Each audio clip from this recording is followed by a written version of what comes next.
भारतीय संविधान की विशेषता। भारतीय संविधान की विशेषता को समझना जरूरी होता है कि यदि आप किसी भी संविधान के भाग से संबंधित यदि प्रश्न को लिखते हैं तो यह बात हमें समझ में आना चाहिए कि विशेषता के पाठ का वह हिस्सा होता है जहाँ क्वेश्चन को समझकर उसके विषय वस्तु की मांग को आप पूरा कर सकते हैं।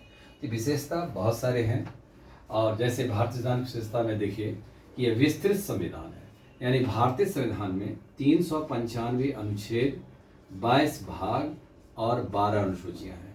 तो यह संविधान विस्तृत है जिसमें बहुत सारी मौलिकता को समेटता है। यह अपने आप में भारतीय संविधान की एक बहुत बड़ी विशेषता को इंगित करता है। दूसरी बात है कि विभिन्न स्रोतों पर आधारित है। जब भारत की संविधान बनाई गई थी तो यह 60 देश की संविधान को अध्ययन किया गया था। इसमें से लगभग 10 देश की संविधान को हमने स्वीकार किया और जब हमने इसको स्वीकार किया तो उसमें एक विशेषता यह रही कि विश्व के किसी देशों की अच्छाई को मैंने स्वीकार किया, लेकिन यदि वो कालांतर में आकर के वो अच्छाई हमारे साथ नहीं जुड़ा तो भारतीय संसद को संशोधन करने का अधिकार दिया। 368 के तहत, अनुच्छेद 368 के तहत भारतीय संविधान के संशोधन कर सकती है।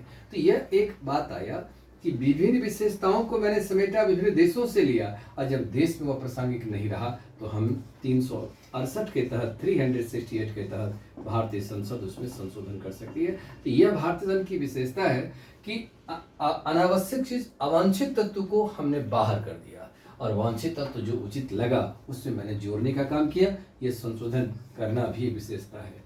संसदीय शासन प्रणाली है भारत में। शासन में यह संसद जो है वह सर्वोच्च अंग, सरकार के 3 अंग, कार्यपालिका, व्यवस्थापिका, न्यायपालिका होती है। उसमें संसद को सर्वोच्च माना गया है।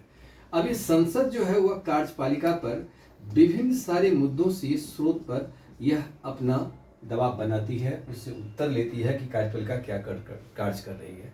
कार्यपालिका यदि संसद द्वारा बनाए गए कानून के अनुसार शासन नहीं करेगा तो भारतीय संविधान की विशेषता नहीं होगी, क्योंकि संसद वी आर पीपुल को इंगित करता है। संसद वह एकात्मक व्यवस्था को इंगित करता है। संसद यूनियन शब्द को इंगित करता है। इसीलिए भारतीय संसद के भीतर में यह तमाम जनप्रतिनिधि व्यवस्था के तहत यह हमारी शासन, इसके द्वारा जो शासन ये जो चाहती है उसी के अनुसार कार्यपालिका को कार्य करना होगा। यह जो चाहती है उसी के अनुसार से न्यायपालिका को न्याय करना होता है। इसीलिए यह संसद के 3 अंगों में यह संसद व्यवस्था सर्वोच्च रखा गया। दूसरा बात है कि संसद काम रोको प्रस्ताव, स्थगन प्रस्ताव, शून्य काल, तारांकित और तारांकित प्रश्न जो प्रश्नकाल में पूछे जाते हैं, काम रोको प्रस्ताव, निंदा प्रस्ताव, विश्वास मत अविश्वास प्रस्ताव के द्वारा संसद अपने ऊपर उत्तरदायित्व भूमिका निभाता है। इसीलिए इसी का नेता भारत का प्रधानमंत्री होता है और कार्यपालिका का वास्तविक प्रधान होता है। कठोर एवं नम्य संविधान है। भारतीय संविधान में कुछ ऐसे संविधान संशोधन होते हैं जो राज्यों की विधानसभा से भी पास करना होता है। तो आधी रात से एक राज्य अधिक यदि उसको संशोधन कर दे और संसद के दोनों सदन संतुष्टि करे तब राष्ट्रपति के हस्ताक्षर के बाद संशोधन होता है। दूसरा, उपस्थित एवं मतदान करने वाले सदस्यों की 2/3 बहुमत, यह सब जब आ जाता है यहाँ पर हमारी संविधान कठोर हो जाता है। अनजाने में या साधारण तरीका से भारतीय संविधान में ऐसा संशोधन नहीं होता है। लेकिन नम्य संविधान भी है कि कुछ ऐसी विषय वस्तु है जिसको आसानी से भारतीय संसद संशोधन कर सकती है, जहां उपस्थित एवं मतदान करने वाले सदस्यों के कुल सदस्य का 50% प्लस 1 सदस्य, जिसको हम साधारण बहुमत कहते हैं, साधारण बहुमत से संशोधन कर सकते हैं।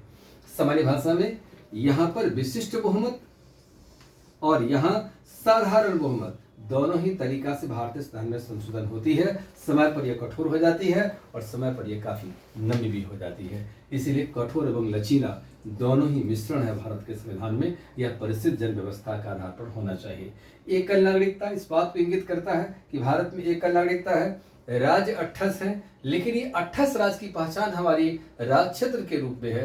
रहने वाले लोग भारतीय ही कहलाते हैं, क्योंकि भारत की नागरिकता है, एकल नागरिकता है। एकल नागरिकता भी हमारे संविधान की विशेषता है। इसलिए हम भारतीय हैं, किसी प्रदेश की पहचान हमारी नहीं है। वह एक स्थित स्थान को इंगित वो नागरिक कर सकता है, लेकिन नागरिकता ही हमारी पहचान होती है। एकता की सुदृढ़ता, अब है क्या, बहुत सारी व्यवस्थाओं में एकता की स्थापना होती है ताकि भाषावाद, क्षेत्रवाद, ये सभी समस्याओं का निष्पादन हो सके। इसलिए भारत का तिरंगा ही वो एकता का सूचक है कि यहाँ 3 रंग हैं और तीनों रंग मिलकर के भारत का तिरंगा, राष्ट्र ध्वज का निर्माण करता है। ये एकता की व्यवस्था पर बल देता है। पंथ निरपेक्षता अगली विशेषता है। पंथ निरपेक्षता, भारत में कोई धर्म के नाम पर विवाद नहीं हो सकता, भारत का कोई राष्ट्रीय धर्म नहीं हो सकता है, भारत सभी धर्मों को संरक्षण देता है, एक धर्म को अपनी ओर खींच नहीं सकता। तो यह धार्मिक स्वतंत्रता का अधिकार के रूप में नागरिकों को भी अधिकार प्राप्त है और ये पंथ निरपेक्ष के रूप में भारतीय संविधान की प्रस्तावना में इस बात को इंगित किया गया जिसका आशय धर्मनिरपेक्षता ली जाती है। इसलिए भारत में कोई भी धर्म के लोग यहाँ आकर के रह सकता है और वह आसानी से धर्मोपासना और उपासना करने का अधिकार अपने धर्म के अनुसार वह रख सकता है।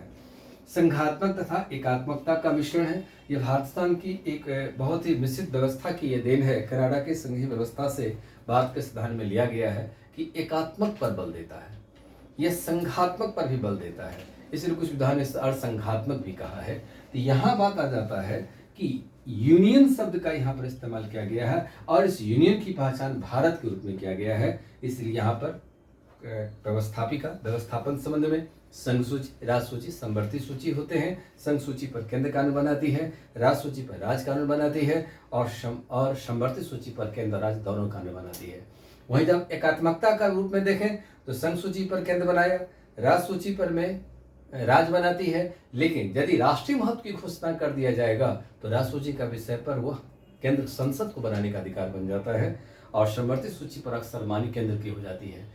शेष जो अवशिष्ट विषय बचता है, उभरता है, शेष विषय उपस्थित होता है, उसे अवशिष्ट शक्तियाँ कहा जाता है और अवशिष्ट शक्ति पर केंद्र सरकार को कानून बनाने का अधिकार हो जाता है। इस प्रकार से संघात्मक एकात्मक विभिन्न दृष्टिकोणों से इसको समझाने का कार्य किया गया है, जो भारतीय संविधान की विशेषता आ जाती है। गांधीवाद और मार्क्सवाद का मिश्रण भारतीय संविधान के भाग 4 और अनुच्छेद 36 से 51 के बीच में गांधीवाद और मार्क्सवाद विचारधारा का प्रभाव है, जहां लोकतांत्रिक समाजवाद के निर्माण पर बल दिया गया है और गांधी की विचारधाराओं को बहुत सारे तत्वों के साथ उसको जोड़ा गया।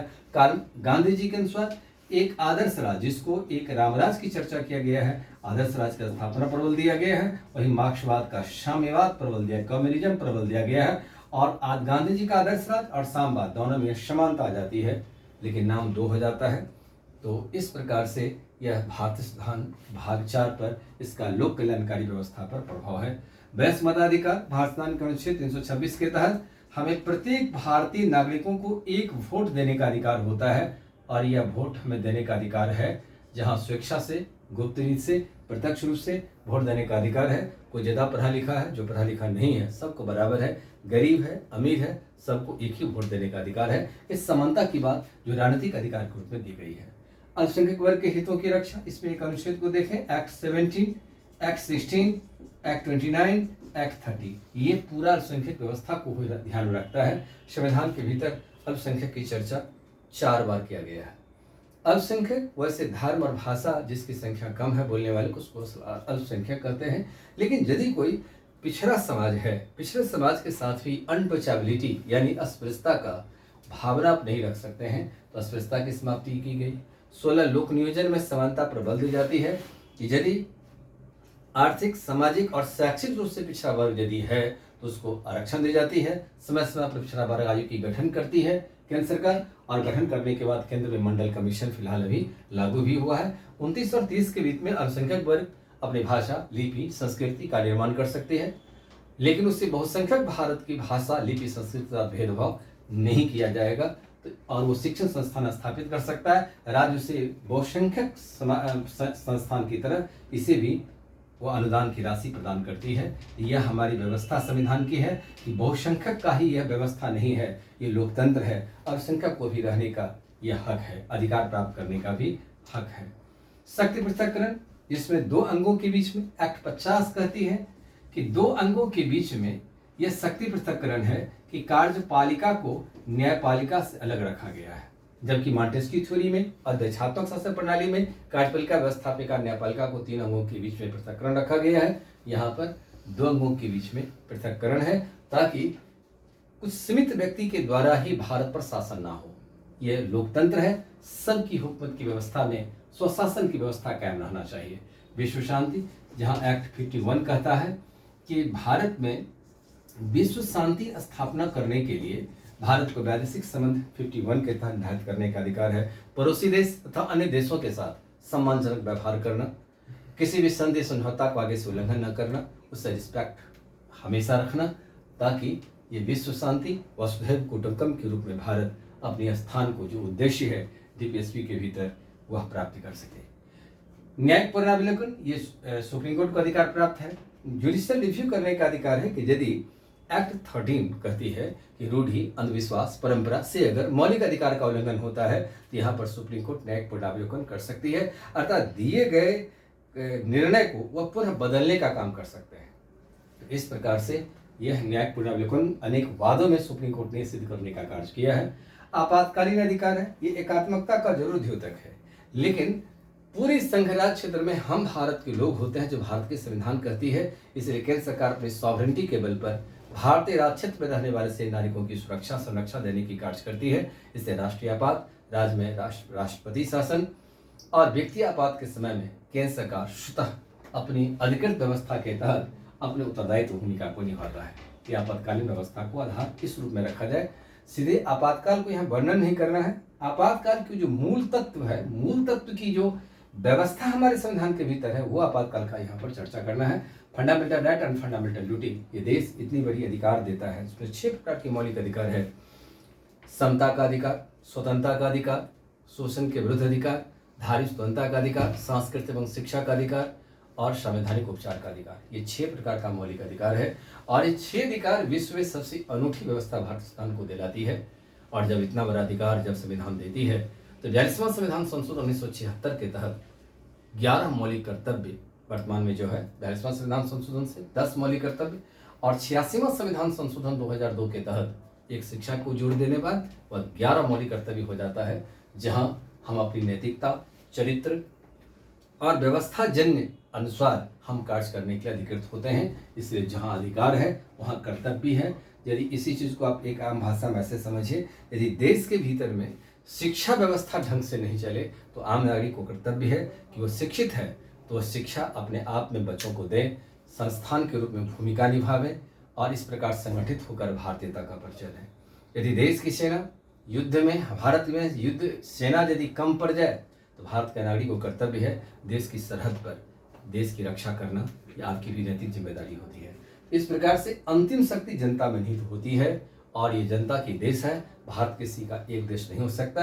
यह तथ्य अवलोकन से ज्ञात होता है कि भारतीय संविधान विशेषता को समेटता है और भारत भारतीयों का है कि आवाज करने की बुलंदी की आवाज को स्पष्ट करता है।